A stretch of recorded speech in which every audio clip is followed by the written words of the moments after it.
Well, the Canadian wildfire smoke is back, and there will be impacts to our local weather in Ohio and Michigan over the course of the summer season. Meteorologist John Burchfield here in this week's edition of the Climate Friday newsletter, and we're going to be talking how that smoke may impact you and the air you breathe, and also the origins of these wildfires and how they're expected to evolve over the course of the summer. You can subscribe to the Climate Friday newsletter at WTOL.com/email.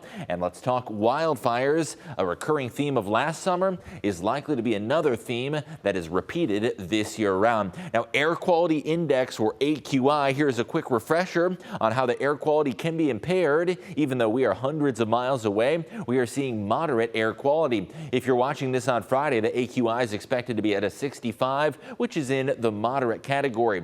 Here's what that means. It is acceptable with only minor sensitivity, no major problems, even for those who have respiratory conditions. Now, once you start to creep up into the triple digits, 101 to 150, that is when those with asthma and respiratory conditions start to experience sensitivity. And last summer, we saw those numbers climb even over 200 at times, which can cause some more serious health concerns. Overall, the impact level out of the smoke, at least for the time being, is only a 2 out of 5, and that means a slight haze is possible in the sky. You may see those sunrises and sunsets that are more of a vibrant orange, but there's no health concerns, at least at the moment, for most individuals. Now, without any wildfire smoke, the sun is bright at sunrise and sunset, and the sky is clear. However, when that Canadian wildfire smoke does drift overhead, you can see a hazy sunset and a red-orange hue in the sky in the evening. Now, how will this year compare to 2023, and what do experts anticipate for this wildfire season? Now, it is very unlikely that we'll see a repeat performance.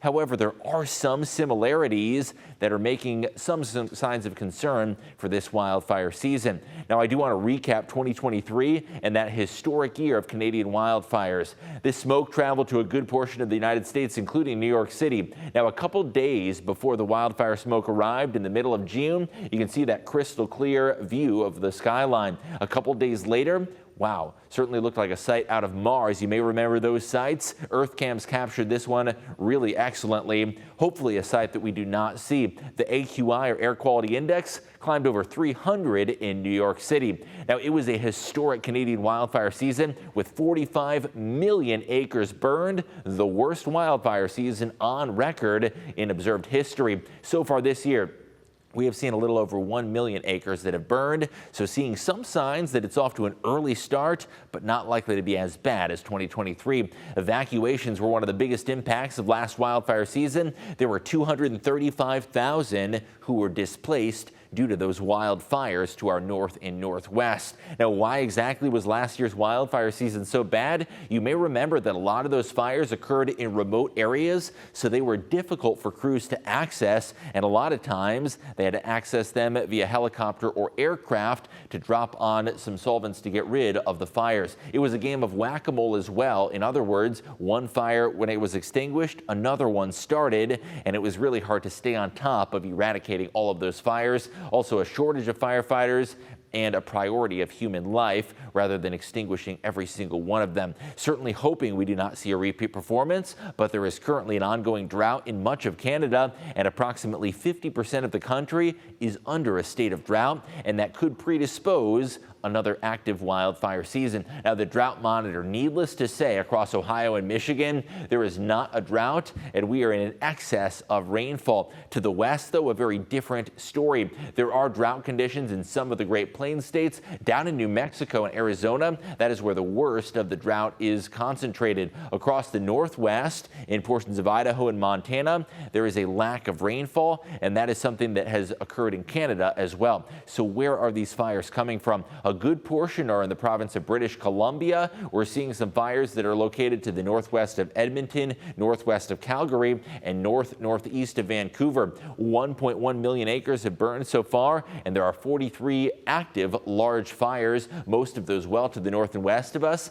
But the jet stream can inundate our area with the smoke from those Canadian wildfires. One of the more notable fires that you may have heard about in the news is the Parker Lake fire, and that alone has burned 20,000 acres. A lot of these fires occurring in Western Canada, in particular British Columbia. There is really a trifecta of weather conditions that allow these fires to proliferate. In addition to the drought, when you get hot weather and windy conditions, That is why the summertime reaches the peak of wildfire season. Right now, much of Canada is under a drought, so when we do start to see the influx of hot and windy weather, that'll produce a recipe that'll allow those wildfires to spread. Now, the hour-by-hour forecast. These light blue colors show you a light concentration of wildfire smoke. If we were to see heavier smoke, that would appear in red on the map. There has been a little bit more smoke in parts of northern Michigan, but it's not really expected to impact our area a whole lot, only seeing those very minor impairments to air quality with the AQI slightly elevated on top of what it should be this time of year.